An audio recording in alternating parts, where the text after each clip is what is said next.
Welcome back to our conversation with Congresswoman Ayanna Pressley. So we've heard you and your other Democrats say you're going to litigate, legislate, agitate, and resist. So for Democrats, getting legislation to the floor in Congress so far, as we observe, has been actually next to impossible. We've seen limited protesting as compared to Trump's first term. Are the courts the last line of defense? Can we depend on the courts? And how do we resist? Yeah.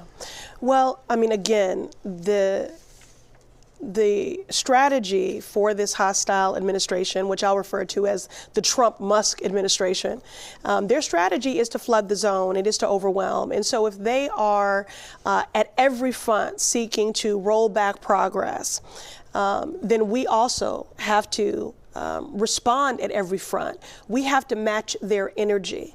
And we've been very successful already in the courts. So litigation is very important. I mean, there have been over 70 executive actions that have been rolled out in these first 30 plus days. And we've won a number of those suits. So litigation is very important. It helps either to slow roll these harms or to stop them entirely. But we also can't put the lawmaker pen down because on many of these bills, take for example, the legislation that was introduced by our leader, Hakeem Jeffries, the Taxpayer Data Protection Act, when we learned that this so-called agency, Department of Government Efficiency, was accessing our private data, you know, Social Security information, tax refunds, Medicare repayments. We introduced this legislation, and we only need, 3-4 Republicans to link arms with us to pass a bill like that. So we just have to continue to put forward common sense legislation that centers our shared constituents, and we welcome them to do this work on behalf of our shared constituents, for everyone who calls this country home, to protect them. I mean, there should be nothing controversial about protecting people's data. Elon Musk has his hands in the cookie jar. He's holding on to, granddad and Mima's Social Security check, and he has not been elected by anyone. He's not accountable to anyone, and is operating with completely unchecked power. So it is a constitutional crisis. It is an unprecedented power grab. And so we have to match the energy of that unprecedented power grab, and we have to be unprecedented in our litigation efforts. Again, I'm grateful to our Attorney General here in Massachusetts. We have to be unprecedented in our organizing and in our mobilization efforts. And everyone has a role to play. Again, I'm using as an analog the pandemic. Think of all the mutual aid, the rapid response, the infrastructure that was stood up in real time. We found more innovative and nimble ways to organize.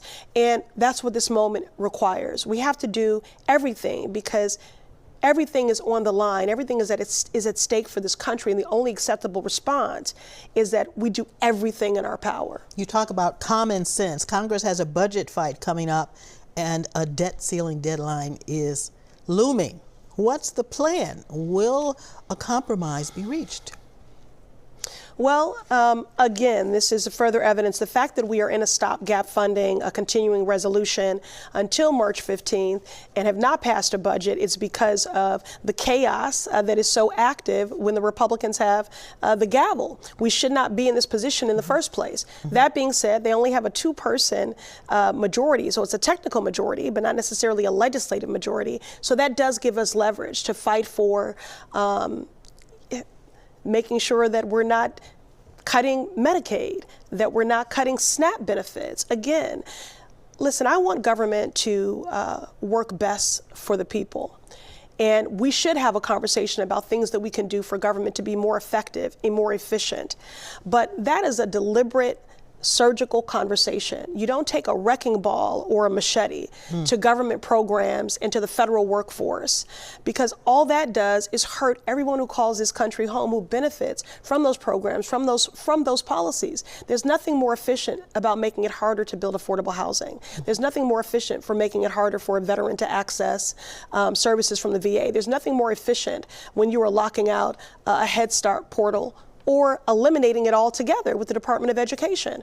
In my district, the Massachusetts 7th Congressional District, 2,600 low-income families would not be able to have access to child care without Head Start, and 11,000 families in the Commonwealth of Massachusetts. There's nothing efficient about that. What it is just cruel, and that is the point. And that's what we've experienced in these 30-plus days, is chaos, cruelty, and quite frankly, corruption. We have heard this term flooding the zone again and again. Steve Bannon, Right. Trump's advisor, Pull back the curtain. yes, calls it flooding the zone. The idea being to, assault with multiple actions on many fronts, to have people spinning from here to there so they don't know what to do first. And it appears that, in some cases the strategy is working, because what it's doing is taking resources, attention, time away to offer a defense. And we see Democrats reacting in real time to these actions. But what is the long-term strategy for combating flooding the zone? Stamina. Again, we have to blunt these attacks on all fronts, and it's going to require a fair amount of stamina. And you're right, it is meant to overwhelm us and even to distract us, because we can't react to everything. We're not going to be able to run into every burning house here. But all of it matters. But what we have found so far, again, is that many of these executive actions are unlawful. And so the courts are providing a critical buffer. And again, I'm grateful to my partners in government here, with our governor, with our attorney general, the mayors and the municipalities throughout the Massachusetts 7th Congressional District. We're having to be, that much more collaborative in our partnership and in our efforts. All right, Congresswoman, we have one more segment. Okay. You stay with us? All right. Okay, very bad. We'll be right back with Ayanna Pressley when